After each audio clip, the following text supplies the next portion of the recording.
Hello दोस्तों, welcome to Ranjit GS centre. दोस्तों, आज इस वीडियो में आधुनिक भारत में शिक्षा का विकास किस तरह से हुआ था उसके बारे में अध्ययन करेंगे। उससे पहले दोस्तों, इस चैनल पर एक इम्पोर्टेंट सूचना कि इससे पहले मॉडर्न हिस्ट्री के दोस्तों बहुत सारे वीडियो अपलोड कर दिया गया है। आप जाके उस वीडियो को ज़रूर देख सकते हैं प्लेलिस्ट में जा कर के, मॉडर्न हिस्ट्री घटना चक्र। और दोस्तों, इस वीडियो में दोस्तों सब्जेक्टिव के साथ साथ जितने भी ऑब्जेक्टिव हैं घटना चक्र का, उन सभी का अध्ययन करेंगे एक्सप्लेनेशन के साथ। तो वीडियो दोस्तों शुरू से अंत तक जरूर देखिएगा। अगर चैनल पर पहली बार आए हैं तो चैनल को सब्सक्राइब जरूर कर दीजिएगा। शुरू करते हैं दोस्तों। 1781 ईस्वी में वारेन हेस्टिंग्स ने कलकत्ता में मदरसा की स्थापना की। तो ये कई बार क्वेश्चन पूछा गया है दोस्तों। मदरसा की स्थापना जो है कलकत्ता में किसने किया था? वारेन हेस्टिंग्स ने। ये बंगाल के भारत के गवर्नर जनरल थे दोस्तों। भारत के नहीं, बंगाल के गवर्नर जनरल थे। 1833 एक्ट के तहत भारत का गवर्नर जनरल बनाया गया था। तो ये वारेन हेस्टिंग्स जो बंगाल के गवर्नर जनरल थे 1773 के रेगुलेटिंग एक्ट के माध्यम से। तो इन्होंने 1781 ईस्वी में कलकत्ता में मदरसा की स्थापना की। इसके प्रथम प्रमुख जो है दोस्तों मौलवी मुइज उद्दीन थे। किसका? मदरसा के प्रथम प्रमुख मौलवी मुइजुद्दीन थे। इस मदरसे में फारसी, अरबी, मुस्लिम कानून पढ़ाया जाता था। ये सब्जेक्ट पढ़ाया जाता था, इसको ज़रूर आप याद रख सकते हैं। फारसी, अरबी, मुस्लिम कानून। और इसके स्नातक ब्रिटिश राज में द्विभाषीय इंटरप्रेटर के रूप में काम करते थे या सहायता करते थे। इससे जो स्नातक करते थे मदरसा से। 1791 ईस्वी में दूसरा है दोस्तों नेक्स्ट। 1791 ईस्वी में यानी इसके 10 साल बाद बनारस के ब्रिटिश रेजिडेंट जोनाथन डंकन याद रखिएगा दोस्तों। इसके प्रयत्नों के फलस्वरूप बनारस में एक प्रथम संस्कृत कॉलेज खोला गया। जिस तरह मदरसा दोस्तों 1781 ईस्वी में खोला गया, उसी तरह जोनाथन डंकन जो ब्रिटिश रेजिडेंट था उसके द्वारा 1791 ईस्वी में बनारस में प्रथम संस्कृत कॉलेज खोला गया, जिसका उद्देश्य था हिंदू के धर्म, साहित्य और कानून का अध्ययन करना। तो मदरसा खोला गया था मुस्लिम कानून के लिए का पढ़ाई करने के लिए दोस्तों, फारसी, अरबी और मुस्लिम कानून का पढ़ाई करने के लिए। जबकि बनारस का संस्कृत जो है प्रथम संस्कृत कॉलेज, इसका उद्देश्य था कि हिंदू धर्म के बारे में, उसके साहित्य के बारे में, उसका कानून क्या है उसके बारे में अध्ययन करने के लिए जोनाथन डंकन के द्वारा दोस्तों बनारस प्रथम संस्कृत कॉलेज का उद्घाटन किया गया। नेक्स्ट है पेरिस की रॉयल एशियाटिक सोसाइटी। पेरिस की रॉयल एशियाटिक सोसाइटी की सदस्यता माइकल मधुसूदन दत्त को प्रदान की गई थी। तो इसको भी याद रखिएगा। वारेन हेस्टिंग्स के काल में चार्ल्स विल्किंसन ने भगवद गीता का प्रथम आंग्ल अनुवाद किया, यानी अंग्रेजी में अनुवाद किया था भगवद गीता का दोस्तों। किसने? चार्ल्स विल्किंस ने। तो इसको जरूर याद रखिएगा। भगवद गीता का अंग्रेजी में प्रथम अनुवाद चार्ल्स विल्किंसन ने किया था। कब? वारेन हेस्टिंग्स के समय, जिसकी प्रस्तावना स्वयं वारेन हेस्टिंग्स ने लिखी है। नेक्स्ट है दोस्तों विल्किंस ने फारसी तथा बांग्ला मुद्रण के लिए ढलाई के अक्षरों का आविष्कार किया।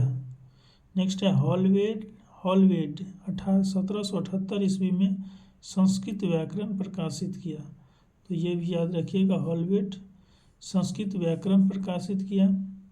कब? 1778 ईस्वी में। Sir William Jones Warren Hastings के समय Calcutta high court supreme court Calcutta उच्चतम न्यायालय के न्यायाधीश नियुक्त हुए थे। तो sir William Jones Calcutta supreme court के न्यायाधीश थे। इनकी प्रेरणा पर जो है 1784 ईस्वी में एशियाटिक सोसाइटी की स्थापना हुई। कहाँ पर? बंगाल में। कलकत्ता में। एशियाटिक सोसाइटी ऑफ बंगाल भी दोस्तों इसको कहते हैं। 1784 ईस्वी में इसकी स्थापना हुई थी। किसके द्वारा? सर विलियम जोन्स के द्वारा। किससे प्रेरित होकर? वारेन हेस्टिंग्स से प्रेरित होकर विलियम जोन्स ने एशियाटिक सोसाइटी ऑफ बंगाल की स्थापना 1784 ईस्वी में की और ये स्वयं इसके सभापति नियुक्त हुए। ये मतलब सर विलियम जोन्स। इस संस्था ने एशियाटिक रिसर्चेज नामक पत्रिका के माध्यम से भारत के अतीत को प्रकाश में लाने का कार्य किया। यानी एशियाटिक रिसर्चेज जो थे दोस्तों, ये इस संस्था की पत्रिका थी और ये भारत के अतीत को प्रकाश में लाने का कार्य करते थे। नेक्स्ट है दोस्तों, इसी क्रम में इन्होंने 1789 ईस्वी में कालिदास रचित अभिज्ञान शकुंतलम का अंग्रेजी में अनुवाद किया।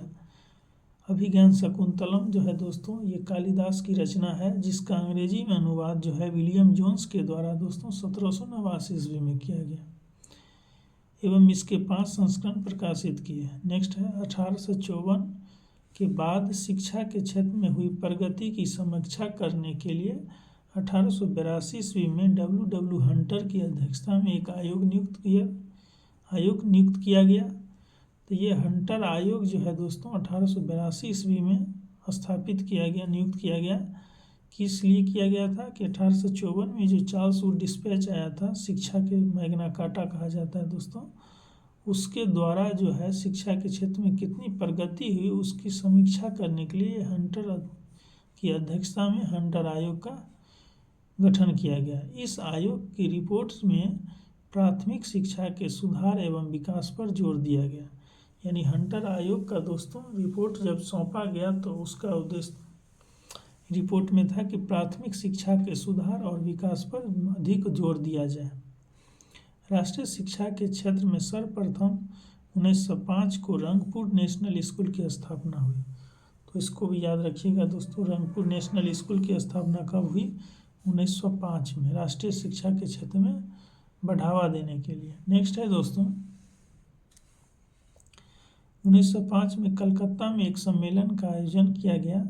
इस सम्मेलन में राष्ट्रीय साहित्यिक, वैज्ञानिक और तकनीकी शिक्षा देने के लिए राष्ट्रीय शिक्षा परिषद national council of education NCE स्थापित करने का फैसला हुआ। कब? 1905 में कलकत्ता में एक जब सम्मेलन आयोजित किया गया उस समय, और इस फैसला हुआ और 15 अगस्त 1906 को दोस्तों राष्ट्रीय शिक्षा परिषद की स्थापना हुई। तो इसका डेट जरूर याद रखिएगा दोस्तों, 1906 ईस्वी में राष्ट्रीय शिक्षा परिषद की स्थापना की गई। ये UPSC में पूछा हुआ क्वेश्चन है।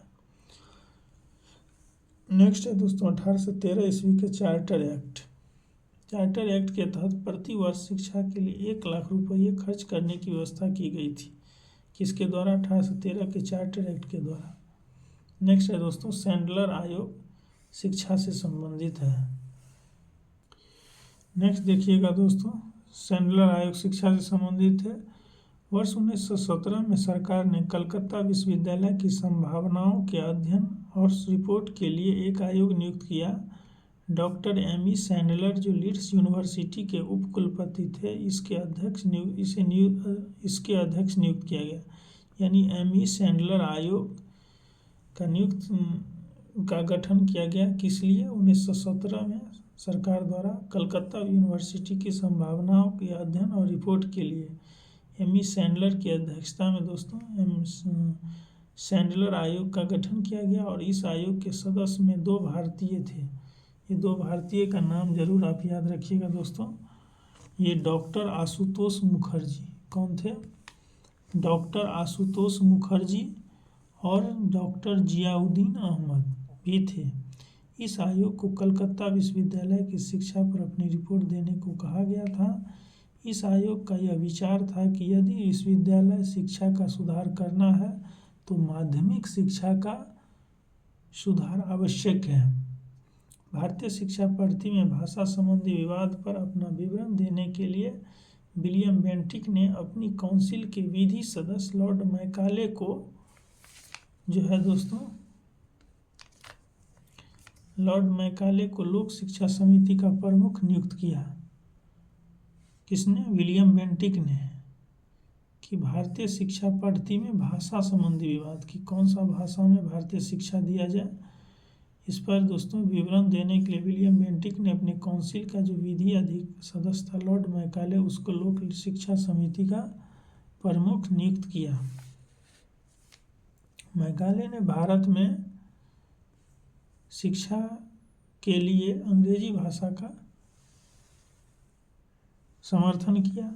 भारत के औपनिवेशिक काल में अधोमुखी निस्यंदन सिद्धांत यानी थ्योरी ऑफ डाउनवर्ड फिल्ट्रेशन शिक्षा के क्षेत्र से संबंधित था दोस्तों। और इस सिद्धांत का अर्थ था कि शिक्षा समाज के उच्च वर्ग को ही दिया जाए और इस वर्ग से छन छन कर ही शिक्षा का असर जन सामान्य तक पहुँचे। ये किसका कथन था? लॉर्ड मैकाले का था दोस्तों। उसके बाद देखिए दोस्तों नेक्स्ट, भारत में आधुनिक शिक्षा प्रणाली की नींव 1835 ईस्वी के मैकाले के स्मरण पत्र से पड़ी थी। तो इसको जरूर पहले याद रखिएगा। मैकाले ने जो है दोस्तों भारतीय रीति रिवाजों के लिए अपना तिरस्कार इन शब्दों में व्यक्त किया कि यूरोप के एक अच्छे पुस्तकालय की एक अलमारी का एक कक्ष भारत और अरब के समस्त साहित्य से अधिक मूल्यवान है। इस तरह से भारतीय रीति रिवाज का उपहास या मजाक उड़ाया था लॉर्ड मैकाले ने। लॉर्ड विलियम बेंटिक के काल में 1835 के प्रस्ताव द्वारा मैकाले का दृष्टिकोण अपना ही लिया गया। मैकाले जो दोस्तों स्मरण पत्र दिया था उसको 1835 ईस्वी में लॉर्ड विलियम बेंटिक जो थे भारत के गवर्नर जनरल, इसके द्वारा अपना लिया गया। Governor general Lord William Bentinck के शासन काल में 1835 को जो है दोस्तों 1835 को लॉर्ड मैकाले के प्रस्ताव को स्वीकृत कर भारत में अंग्रेजी को उच्च शिक्षा का माध्यम मान लिया गया। भारत में अंग्रेजी शिक्षा का मैग्ना कार्टा कहे जाने वाले 1854 के चार्ल्स वुड के डिस्पैच को आधार बनाकर लंदन विश्वविद्यालय की तर्ज पर ब्रिटिश भारत में 3 विश्वविद्यालय कलकत्ता, मद्रास, बम्बई की स्थापना 1857 में की गई। D.K. कर्वे के प्रयत्न से दोस्तों बम्बई में प्रथम महिला विश्वविद्यालय की स्थापना हुई। तो इसको भी याद रखिएगा।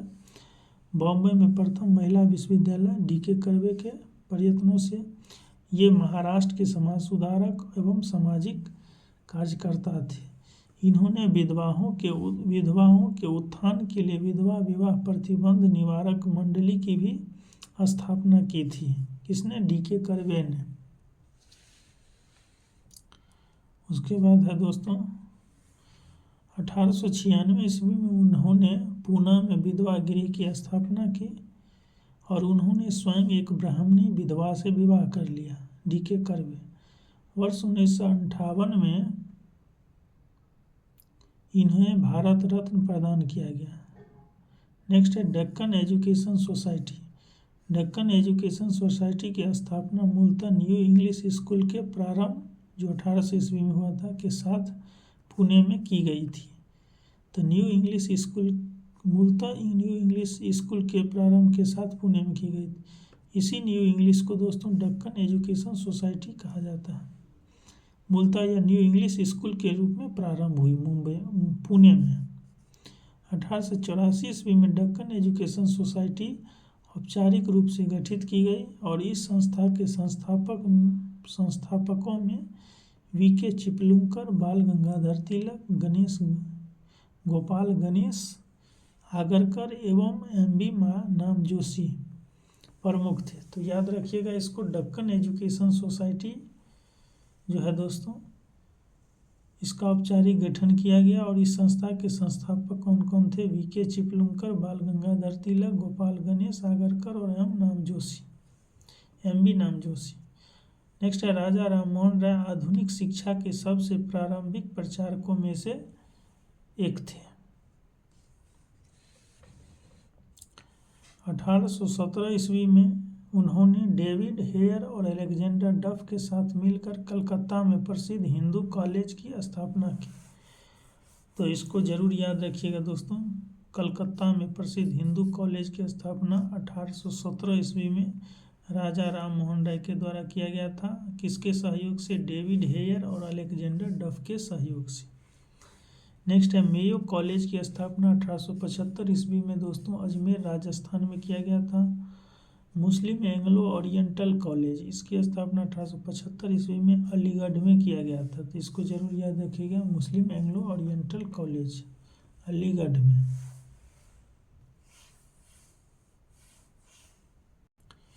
कारण देखिएगा दोस्तों, वारेन हेस्टिंग्स स्वयं एक उद्भट विद्वान तथा प्राच्य विद्या का प्रखर समर्थक था, जो संस्कृत, फारसी व अरबी के अध्ययन को प्रोत्साहित करता था। तो फारसी, संस्कृत और अरबी के अध्ययन को प्रोत्साहित करता था, ये भी सत्कथन कारण भी दोस्तों सही है। और ये प्रोत्साहित करता था, इसीलिए दोस्तों बंगाल में एशियाटिक सोसाइटी की स्थापना की गई थी, तो 1784 ईस्वी में। और इसलिए दोस्तों ए और आर दोनों सही है, और आर जो है रीजन कथन का सही व्याख्या करता है, इसलिए करेक्ट ऑप्शन ए हो जाएगा। नेक्स्ट है दोस्तों 5 नंबर क्वेश्चन देखिएगा। निम्नलिखित में से किसे पेरिस की रॉयल एशियाटिक सोसाइटी की सदस्यता प्रदान की गई? तो पेरिस की रॉयल एशियाटिक सोसाइटी की सदस्यता दोस्तों माइकल मधुसूदन दत्त को दी गई थी 1829 ईस्वी में। नेक्स्ट दोस्तों 6 नंबर क्वेश्चन देखिएगा। निम्नलिखित अंग्रेजों में से कौन था जिसने सर्वप्रथम भगवद गीता का अंग्रेजी में अनुवाद किया था? तो भगवद गीता का दोस्तों पहली बार अंग्रेजी में अनुवाद चार्ल्स विल्किंस ने किया था। याद रखिएगा, चार्ल्स विल्किंस ने। ये वारेन हेस्टिंग्स के काल में किया था। नेक्स्ट है दोस्तों 7 नंबर। निम्नलिखित में से किसने कालिदास की प्रसिद्ध रचना शकुंतला का पहली बार अंग्रेजी में अनुवाद किया है? तो शकुंतला का दोस्तों ये सर विलियम जोन्स ने किया था। याद रखिएगा, सर विलियम जोन्स जो है ये शकुंतला का अंग्रेजी में अनुवाद किया था, ये कालिदास की रचना को। नेक्स्ट है 8 नंबर क्वेश्चन। स्वतंत्रता पूर्व अवधि में ब्रिटिश सरकार द्वारा भारत में आधुनिक शिक्षा के प्रसार का मुख्य उद्देश्य क्या था? इसका मुख्य उद्देश्य था दोस्तों छोटे प्रशासनिक पद पर नियुक्ति के लिए शिक्षित भारतीयों की आवश्यकता। इसलिए भारत में आधुनिक शिक्षा के प्रसार का मुख्य उद्देश्य था छोटे प्रशासनिक पद पर नियुक्ति के लिए शिक्षित भारतीयों की जरूरत थी अंग्रेजों को, इसलिए दोस्तों आधुनिक शिक्षा का प्रसार का उद्देश्य शुरुआत की गई थी। नेक्स्ट क्वेश्चन है दोस्तों 9 नंबर। ब्रिटिश सरकार के किस अधिनियम ने सबसे पहली बार भारत में शिक्षा के लिए 1 लाख रुपये दिए थे? तो किस अधिनियम ने सबसे पहली बार दोस्तों? तो चार्टर एक्ट 1813, इन्होंने सबसे पहले 1 लाख रुपया दिया था भारत में शिक्षा के लिए। उसके बाद दोस्तों नेक्स्ट है 10 नंबर। वुड डिस्पैच के बारे में निम्नलिखित में से कौन से कथन सत्य है? सहायता अनुदान व्यवस्था ग्रांट्स इन एड शुरू की गई थी, ये सही है दोस्तों। विश्वविद्यालयों की स्थापना की सिफारिश की गई थी, और इसी के दोस्तों 3 विश्वविद्यालय तीनों प्रेसिडेंसी में, बंगाल, बॉम्बे और मद्रास प्रेसिडेंसी में स्थापना की गई थी, तो ये भी सही है लंदन यूनिवर्सिटी के तर्ज पर। नेक्स्ट है तीसरा दोस्तों, शिक्षा के सभी स्तर पर शिक्षण माध्यम के रूप में अंग्रेजी की सिफारिश की थी? नहीं दोस्तों, उच्च शिक्षा में अंग्रेजी की सिफारिश की थी, और प्राथमिक स्तर पर दोस्तों इन्होंने वर्नाकुलर लैंग्वेज में ही शिक्षा के माध्यम को चुना था, तो इसलिए सभी स्तर पर नहीं होगा, यानी 3 गलत होगा, 1 2 सही है दोस्तों। तो सही का उत्तर, तो इसका करेक्ट ऑप्शन ये हो जाएगा।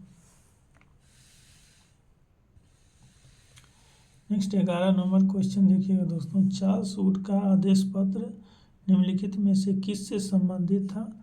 तो ये शिक्षा का मैग्ना कार्टा कहा जाता है दोस्तों चार्ल्स वुड डिस्पैच को, तो शिक्षा से संबंधित था। नेक्स्ट 12 नंबर क्वेश्चन है दोस्तों। हंटर कमीशन की रिपोर्ट में विकास पर विशेष जोर दिया गया, तो हंटर कमीशन की रिपोर्ट दोस्तों ये 1882 ईस्वी में प्रकाशित किया गया था और ये प्राथमिक शिक्षा पर विशेष जोर दिया था, तो इसको जरूर याद रखिएगा। और किस लिए गठित किया गया था? ये चार्ल्स वुड डिस्पैच जो 1854 ईस्वी में शुरू किया गया था, उससे कितना विकास हुआ, शिक्षा में कितनी प्रगति हुई, उसका अध्ययन करने के लिए हंटर कमीशन का नियुक्त किया गया था दोस्तों। एक्सप्लेनेशन देखिए, 1854 के पश्चात शिक्षा के क्षेत्र में हुई प्रगति की समीक्षा के लिए 1882 ईस्वी में हंटर की अध्यक्षता में एक आयोग नियुक्त किया गया। इस आयोग की रिपोर्ट में प्राथमिक शिक्षा के सुधार और विकास पर विशेष जोर या बल दिया गया। नेक्स्ट दोस्तों 13 नंबर question, national council of education NCE की स्थापना कब हुई?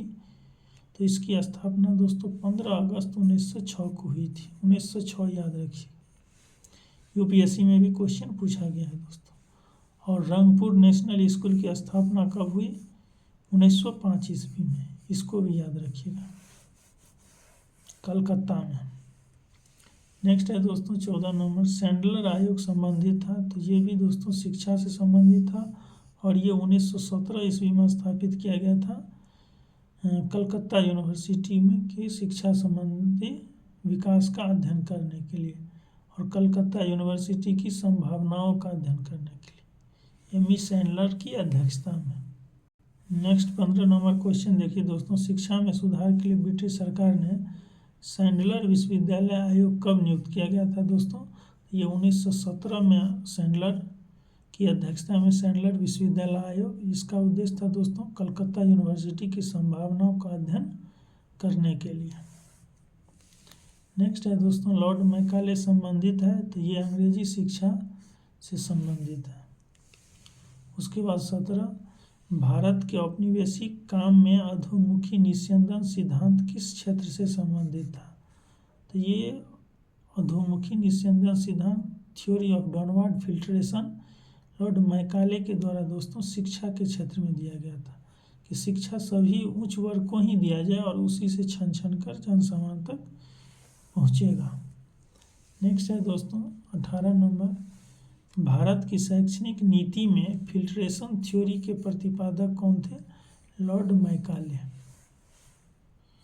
नेक्स्ट 19 नंबर क्वेश्चन देखिएगा दोस्तों, भारत में आधुनिक शिक्षा प्रणाली की नींव किससे पड़ी थी? तो आधुनिक शिक्षा प्रणाली की नींव दोस्तों 1845 ईस्वी के मैकाले के स्मरण पत्र से दोस्तों भारत में आधुनिक शिक्षा की नींव पड़ी थी, याद रखिएगा। नेक्स्ट है दोस्तों 20 नंबर क्वेश्चन देखिएगा, निम्नलिखित में से किससे भारत में अंग्रेजी शिक्षा की नींव पड़ी थी? तो अंग्रेजी शिक्षा की नींव जो है दोस्तों 1813 का charter act, general committee of public instruction 1823 और प्राच्यवाद एवं आंग्लविद डिस्प्यूट विवाद जो था एंजलिस्ट और ओरिएंटलिस्ट के बीच, उससे दोस्तों भारत में अंग्रेजी शिक्षा की नींव पड़ी थी। यानी तीनों ऑप्शन करेक्ट है, इसलिए जिसका ऑप्शन डी हो जाएगा दोस्तों। 1813 के चार्टर एक्ट में शिक्षा पर 1 लाख रुपया खर्च करने की बात कही गई थी। General committee of public instruction 1823 भी दोस्तों शिक्षा पर 1 लाख रुपया ग्रांट इन एड देने की सिफारिश की थी। ग्रांट इन एड के रूप में 1 लाख रुपया देने की सिफारिश general committee of public instruction 1823 ने किया था।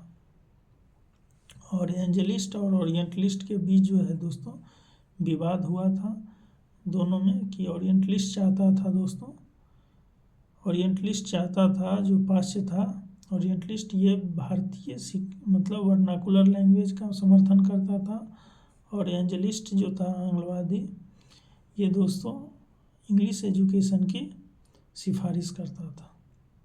तो इसी के तीनों के कारण दोस्तों भारत में अंग्रेजी शिक्षा की नींव पड़ी। एक्सप्लेनेशन इम्पोर्टेंट है इसका दोस्तों, ईस्ट इंडिया कंपनी ने ओरिएंटल शिक्षा की प्रचलित प्रणाली को हतोत्साहित किया।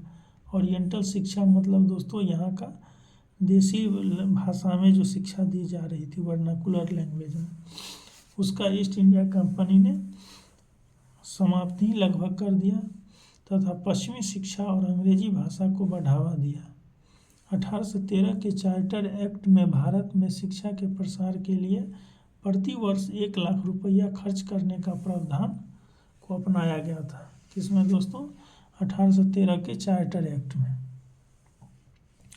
प्रतिवर्ष 1 लाख खर्च करने का प्रावधान इसमें किया गया था, जबकि 1823 के general committee of public instruction का गठन किया गया था 1823 में, जिसकी जिम्मेदारी शिक्षा के लिए 1 लाख रुपये ग्रांट देने की सिफारिश की थी दोस्तों। तो इसका मतलब ग्रांट 1 लाख रुपया देने की सिफारिश की थी 1823 में, तो इसलिए ये शिक्षा से संबंधित है।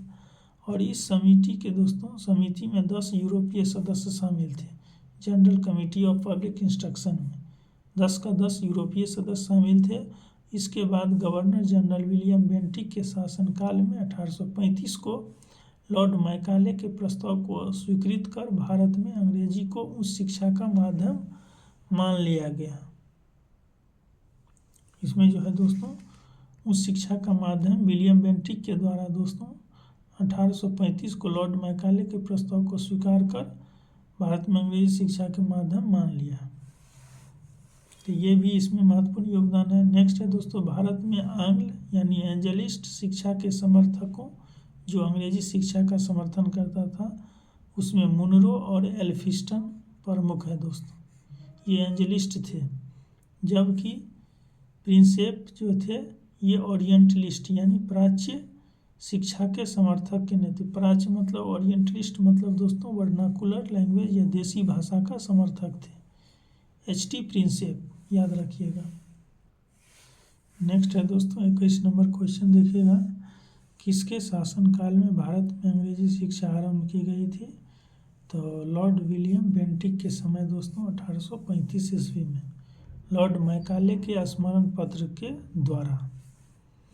नेक्स्ट है दोस्तों 22 नंबर क्वेश्चन देखिएगा कि भारत में प्रथम 3 विश्वविद्यालय कलकत्ता, मद्रास, बम्बई की स्थापना किस वर्ष हुई थी? तो ये 1857 ईस्वी में हुई थी दोस्तों, इसको जरूर याद रखिएगा। किसके आधार पर? चार्ल्स वुड डिस्पैच के आधार पर, क्योंकि उसी में सिफारिश की गई थी कि लंदन यूनिवर्सिटी के तर्ज पर भारत में भी 3 विश्वविद्यालय तीनों प्रेसिडेंसी में किया जाए। थोड़ा दोस्तों गलत हमने कर रहा है, फिर भी दोस्तों वीडियो बना रहे हैं, इसलिए आप लोग वीडियो को जरूर लाइक सब्सक्राइब कर दीजिएगा चैनल को। नेक्स्ट देखिए, भारत में एक्सप्लेनेशन देखिए क्यों 3 विश्वविद्यालय की स्थापना की। भारत में अंग्रेजी शिक्षा का मैग्ना कार्टा कहे जाने वाले 1854 के चार्ल्स वुड डिस्पैच को आधार बनाकर लंदन विश्वविद्यालय की तर्ज पर ब्रिटिश भारत में भी 3 विश्वविद्यालय कलकत्ता, मद्रास, बम्बई की स्थापना 1857 ईस्वी में की गई थी। तो इसको भी याद रखिएगा दोस्तों, इम्पोर्टेंट फैक्ट है। नेक्स्ट 23 नंबर क्वेश्चन, किसके सतत प्रयत्नों से बॉम्बे में प्रथम महिला विश्वविद्यालय की स्थापना हुई थी दोस्तों? तो ये डी.के. कर्वे के प्रयत्नों से। नेक्स्ट है दोस्तों, इसके बारे में डी.के. कर्वे के बारे में देख लीजिए दोस्तों। डी.के. कर्वे 1916 में बॉम्बे में प्रथम विश्वविद्यालय की स्थापना की थी। कब? 1916 ईस्वी में। और ये महाराष्ट्र के समाज सुधारक और सामाजिक कार्यकर्ता थे। इन्होंने विधवाओं के उत्थान के लिए विधवा विवाह प्रतिबंध निवारक मंडल की स्थापना भी की थी, और 1896 में उन्होंने पुणे में विधवा गृह की भी स्थापना की थी। उन्होंने स्वयं एक ब्राह्मणी विधवा से विवाह किया था और वर्ष 1958 में इन्हें भारत रत्न दिया गया।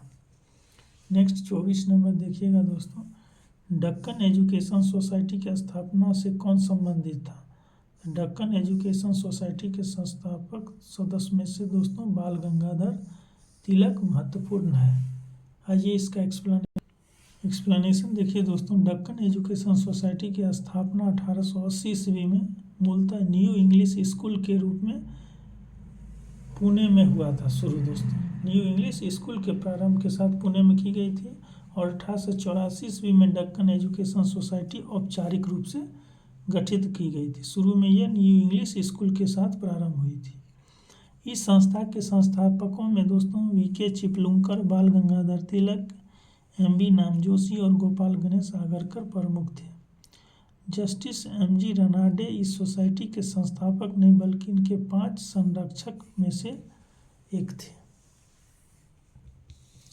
नेक्स्ट 25 नंबर क्वेश्चन है दोस्तों, निम्नलिखित कॉलेजों में सर्वप्रथम किसकी स्थापना हुई?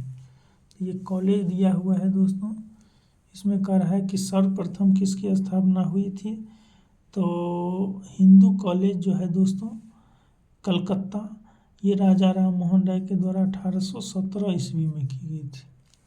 ठीक है दोस्तों, ये 1817 ईस्वी में की गई थी। दिल्ली कॉलेज 1824 ईस्वी में, मेयो दोस्तों 1875 ईस्वी में, और ये भी मुस्लिम एंग्लो ओरिएंटल कॉलेज भी दोस्तों 1875 ईस्वी में।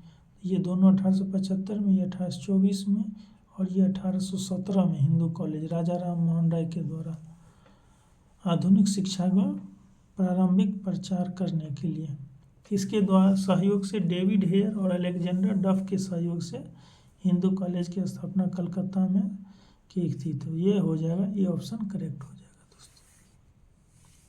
एक्सप्लेनेशन देखिए दोस्तों, राजा राम मोहन राय आधुनिक शिक्षा के सबसे प्रारंभिक प्रचारकों में से थे। 1817 में उन्होंने डेविड हेयर और अलेक्जेंडर डफ के साथ मिलकर कलकत्ता में प्रसिद्ध हिंदू कॉलेज की स्थापना की थी। मेयो कॉलेज की स्थापना 1875 ईस्वी में अजमेर में राजस्थान में, जबकि मुस्लिम एंग्लो ओरिएंटल कॉलेज की स्थापना 1875 ईस्वी में अलीगढ़ में की गई थी, जबकि दिल्ली कॉलेज की स्थापना 1824 ईस्वी में। नेक्स्ट क्वेश्चन दोस्तों 26 नंबर, डेविड हेयर और अलेक्जेंडर डफ के साथ मिलकर निम्नलिखित में से किसने कलकत्ता में हिंदू कॉलेज की स्थापना की थी दोस्तों, तो राजा राम मोहन राय ने किया था 1817 ईस्वी में।